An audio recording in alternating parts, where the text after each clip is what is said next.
بعضې کسان داسې کار کوي عزتمندو چې زکات ورکوي نو دې ته ګوري چې یو ښځه د کونډه ده ځکه یې ورکو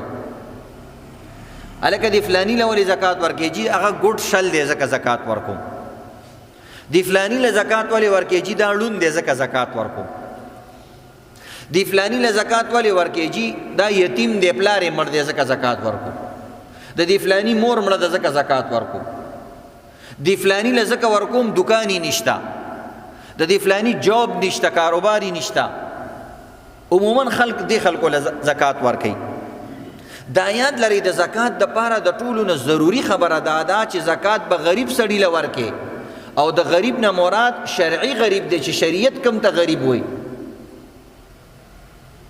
او شریعت هغه انسان ته غریب وایي چې چا سره 52 تولې چاندي یا د دې قیمت نه کمی روپۍ وي دا غریب دی شریعت او چا سره چې دومره وي 50-50 زره روپۍ وي ورسره یا ورسره 52 تولې چاندي ده یا ورسره د دې مطابق تجارتي مال دی د کریاني دوکانې دی خو د 80 زره روپو خپل سامان ورسره شته د چا قرض پې نشته دی نو دله ته زکات نشي ورکولی اگر چې دا شل دی اگر چې دا ګوډ دی ډېر ملنګان وي هغوی سره موږ نه ډېرې روپۍ یو کس دی هغه ګوډ شل دی هغه سره 12 لکه روپۍ وي نو دله خو په کار دا دي که یو انسان روغ رمټ هم دی دا شل به رالګېږي زکات به دغه روغ رمټ له ورکوي دا به نه وایي چې مثلا ستا خو خپه شته که نه ځان له کار کوه هلکه خدای غریب پیدا کړی دی او غریبي پې راغلې تنګ دستي پې راغلې ده تا له خپه نه ده در کړې خو مال خو یې دله در کړی دی که نه او زکات خو په خپه نه دی فرض زکات په مال فرض دی داسې که په خپو په لاسونو باندې زکاتونه وي اوس به موږ ټول بونډیان سونډیان ګرځېدی او د الله شکر هم ادا کول پکار دي ګوره الله د انسان په بدن کې زکات نه دی ایښی د انسان د بدن زکات دا دی چې مونځ وکړه تبلیغ وکړه جهاد وکړه دی زکات دی که دا نور زکات یې پکې ایښی وی الله ته خو حق شته که نه چې ستا بدن نه دی دا خو ما دله در کړی دی نو ماله به په دې بدن کې هم زکات ورکې یو نوک رالیږه نو په 20 کالو کې خو به د 20 نوکانو نه خلاص شوی وی بیا دی چې یو ګوته به رالیږي نو په دې باقي 20 کالو کې به د 20 ګوتو نه خلاص شوی وی بیا دی یو سترګه به رالیږي یو غوږ به رالیږي نو بس چې قبر ته ورتلی هسې یو کارټون به دنه جوړ وی الله رب العزت مونږ ته خیر دی دا خو ستا بدن دی خرچ کوه او ګټه مال ګټه په بدن کې د زکات نشته خو د عباداتو خیال ساته دا زکات دی نو دی وجې نه عزتمندو چې کله زکات ورکوئ د سړي مال ته به ګورئ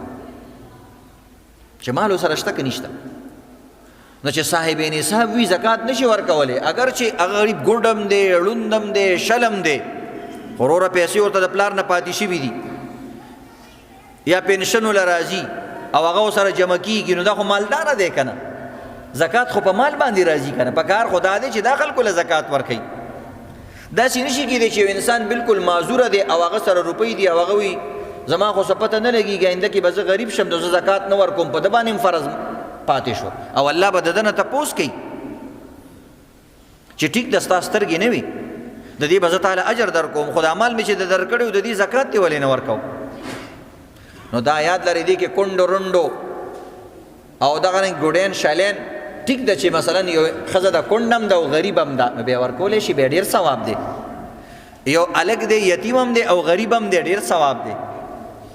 یو کس دی بېروزګار هم دی او غریب دی نو دې کې ډېر ثواب دی د دې شیزونو به خیال ساتئ عزتمندو البته ډیر کوت کوریت پتا باندې نشته دی تا ته یو انسان غریب ښکاره شو او زکات دې ورکو نو که وروسته راته پته ولګېده چې زکات پې نه کېږي نو بیا هم ادا کېږي خو چې تا ته مخکې نه پته وي چې دې سره پیسې شته نو بیا نه ورکې هیلو بانو سره به زکات نه ضایع کېده د غریب سیز دی